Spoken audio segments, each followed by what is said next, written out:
किसी शहर के रेलवे स्टेशन पर एक भिखारी रहता था। वो वहां आने जाने वाली रेलगाड़ियों में बैठे यात्रियों से भीख मांगकर अपना पेट भरता था। एक दिन जब वह भीख मांग रहा था तो सूट बूट पहने एक लंबा सा व्यक्ति उसे दिखा। उसने सोचा कि यह व्यक्ति बहुत अमीर लगता है, इससे भीख मांगने पर यह मुझे जरूर अच्छे पैसे देगा। वह उस लंबे व्यक्ति से भीख मांगने लगा। भिखारी को देखकर उस लंबे व्यक्ति ने कहा, तुम हमेशा मांगते ही रहते हो, क्या कभी किसी को कुछ देते भी हो? भिखारी बोला, साहब मैं तो भिखारी हूं, हमेशा लोगों से मांगता ही रहता हूं, मेरी इतनी औकात कहां कि किसी को कुछ दे सकूं। लंबा व्यक्ति बोला, जब किसी को कुछ दे नहीं सकते तो तुम्हें मांगने का भी कोई हक नहीं है। मैं एक व्यापारी हूं और लेन देन में ही विश्वास करता हूं। अगर तुम्हारे पास मुझे कुछ देने को हो तभी मैं तुम्हें बदले में कुछ दे सकता हूं। इतना कहने के बाद वह लंबा आदमी ट्रेन में बैठकर चला गया। इधर भिखारी उसकी कही गई बात के बारे में सोचने लगा। उस लंबे व्यक्ति के द्वारा कही गई बात उस भिखारी के दिल में उतर गई। वह सोचने लगा कि शायद मुझे भीख में अधिक पैसा इसीलिए नहीं मिलता क्योंकि मैं उसके बदले में किसी को कुछ दे नहीं पाता हूं। लेकिन मैं तो भिखारी हूं, किसी को कुछ देने लायक भी नहीं हूं। लेकिन कब तक मैं लोगों को बिना कुछ दिए केवल मांगता ही रहूंगा? बहुत सोचने के बाद उस भिखारी ने निर्णय किया कि जो भी व्यक्ति उसे भीख देगा उसके बदले में वह भी उस व्यक्ति को कुछ जरूर देगा। लेकिन अब उसके दिमाग में यह प्रश्न चल रहा था कि वह खुद भिखारी है तो भीख के बदले में वह दूसरों को क्या दे सकता है। इस बात को सोचते हुए 2 दिन हो गए, लेकिन उसे अपने प्रश्न का कोई उत्तर नहीं मिला था। तीसरे दिन जब वह स्टेशन के पास बैठा हुआ था तभी उसकी नजर कुछ फूलों पर पड़ी जो स्टेशन के आसपास के पौधों पर खिल रहे थे। उसने सोचा, क्यों ना मैं लोगों को भीख के बदले कुछ फूल दे दिया करूं। उसको अपना यह विचार अच्छा लगा और उसने वहां से कुछ फूल तोड़ लिए। अब वह ट्रेन में भीख मांगने पहुंचा। अब जब भी कोई उसे भीख देता तो उसके बदले में वह भीख देने वाले को कुछ फूल दे देता। उन फूलों को लोग खुश होकर अपने पास रख लेते थे।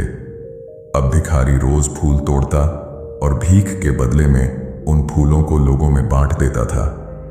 कुछ ही दिनों में उसने महसूस किया कि अब उसे बहुत अधिक लोग भीख देने लगे हैं। वह स्टेशन के पास के सभी फूलों को तोड़ लाता था। जब तक उसके पास फूल रहते थे तब तक उसे बहुत से लोग भीख देते थे, लेकिन जब फूल बांटते बांटते खत्म हो जाते तो उसे भीख भी नहीं मिलती थी। अब रोज ऐसा ही चलता रहा। एक दिन जब वह भीख मांग रहा था तो उसने देखा कि वही लंबा व्यक्ति ट्रेन में बैठा है जिसकी वजह से उसे भीख के बदले फूल देने की प्रेरणा मिली थी। वह तुरंत उस व्यक्ति के पास पहुंच गया और भीख मांगते हुए बोला, आज मेरे पास आपको देने के लिए कुछ फूल हैं, आप मुझे भीख दीजिए तो बदले में मैं आपको कुछ फूल दूंगा। उस लंबे व्यक्ति ने उसे भीख के रूप में कुछ पैसे दे दिए और भिखारी ने कुछ फूल उसे दे दिए। उस लंबे व्यक्ति को यह बात बहुत पसंद आई। वह बोला, वाह क्या बात है, आज तुम भी मेरी तरह एक व्यापारी बन गए हो। इतना कहकर फूल लेकर वह लंबा व्यक्ति अपने स्टेशन पर उतर गया। लेकिन उस लंबे व्यक्ति द्वारा कही गई बात एक बार फिर से उस भिखारी के दिल में उतर गई। वह बार बार उस लंबे व्यक्ति के द्वारा कही गई बात के बारे में सोचने लगा और बहुत खुश होने लगा। उसकी आंखें अब चमकने लगीं। उसे लगने लगा कि अब उसके हाथ सफलता की वह चाबी लग गई है जिसके द्वारा वह अपने जीवन को बदल सकता है।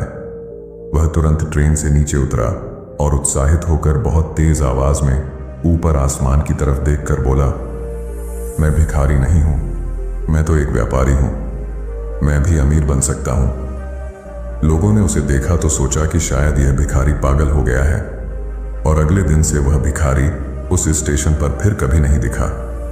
लेकिन 6 महीने बाद इसी स्टेशन पर 2 व्यक्ति सूट बूट पहने हुए यात्रा कर रहे थे। दोनों ने एक दूसरे को देखा तो उनमें से एक ने दूसरे से हाथ मिलाया और कहा, क्या आपने मुझे पहचाना? दूसरा व्यक्ति बोला, नहीं, क्योंकि मेरे हिसाब से हम लोग पहली बार मिल रहे हैं। पहला व्यक्ति बोला, नहीं, आप याद कीजिए, हम पहली बार नहीं बल्कि तीसरी बार मिल रहे हैं। दूसरा व्यक्ति बोला, मुझे याद नहीं, वैसे हम पहले 2 बार कब मिले थे? अब पहला व्यक्ति मुस्कुराया और बोला, हम पहले भी 2 बार इसी ट्रेन में मिले थे। मैं वही भिखारी हूं जिसको आपने पहली मुलाकात में बताया कि मुझे जीवन में क्या करना चाहिए, और दूसरी मुलाकात में बताया कि मैं वास्तव में कौन हूं। दूसरा व्यक्ति मुस्कुराया और अचंभित होते हुए बोला, ओ, याद आया, तुम वही भिखारी हो जिसे मैंने एक बार भीख देने से मना कर दिया था और दूसरी बार मैंने तुमसे कुछ फूल खरीदे थे। लेकिन आज तुम ये सूट बूट में कहाँ जा रहे हो और आजकल क्या कर रहे हो? तब पहला व्यक्ति बोला, हाँ, मैं वही भिखारी हूं, लेकिन आज मैं फूलों का एक बहुत बड़ा व्यापारी हूं और इसी व्यापार के काम से ही दूसरे शहर जा रहा हूं। कुछ देर रुकने के बाद वह फिर बोला, आपने मुझे पहली मुलाकात में प्रकृति का वह नियम बताया था जिसके अनुसार हमें तभी कुछ मिलता है जब हम कुछ देते हैं। लेन देन का यह नियम वास्तव में काम करता है। मैंने यह बहुत अच्छी तरह महसूस किया है, लेकिन मैं खुद को हमेशा भिखारी ही समझता रहा। इससे ऊपर उठकर मैंने कभी सोचा ही नहीं। और जब आपसे मेरी दूसरी मुलाकात हुई तब आपने मुझे बताया कि मैं एक व्यापारी बन चुका हूं। अब मैं समझ चुका था कि मैं वास्तव में एक भिखारी नहीं बल्कि व्यापारी बन चुका हूं। मैंने समझ लिया था कि लोग मुझे इतनी भीख क्यों दे रहे हैं, क्योंकि वह मुझे भीख नहीं दे रहे थे बल्कि उन फूलों का मूल्य चुका रहे थे। सभी लोग मेरे फूल खरीद रहे थे क्योंकि इससे सस्ते फूल उन्हें कहाँ मिलते। मैं लोगों की नज़रों में एक छोटा व्यापारी था, लेकिन मैं अपनी नज़रों में एक भिखारी ही था। आपके बताने पर मुझे समझ आ गया कि मैं एक छोटा व्यापारी हूँ। मैंने ट्रेन में फूल बांटने से जो पैसे इकट्ठे किए थे उनसे बहुत से फूल खरीदे और फूलों का व्यापारी बन गया। यहाँ के लोगों को फूल बहुत पसंद हैं और उनकी इसी पसंद ने मुझे आज फूलों का एक बहुत बड़ा व्यापारी बना दिया। दोनों व्यापारी अब खुश थे और स्टेशन आने पर साथ उतरे और अपने अपने व्यापार की बात करते हुए आगे बढ़ गए। दोस्तों, इस कहानी से हमें बहुत कुछ सीखने को मिलता है। कहानी में लंबा व्यापारी गिव एंड टेक के नियम को बहुत अच्छी तरह जानता था।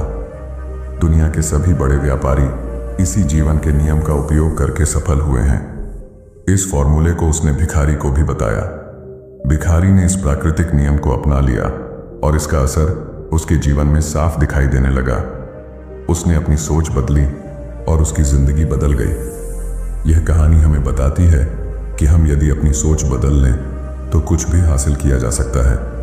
यदि हम खुद को छोटा समझते रहेंगे तो हम हमेशा छोटे ही बने रहेंगे। बड़ा बनने के लिए हमें अपनी सोच को बदलना होगा और खुद के बारे में बड़ा सोचना होगा। कहानी का सार यह है कि सफलता आपकी सोच में छुपी होती है। खुद का आत्मसम्मान जगाइए, अपनी सोच को बड़ा बनाइए और देखिए कैसे आप सफलता के शिखर पर पहुंच जाते हैं।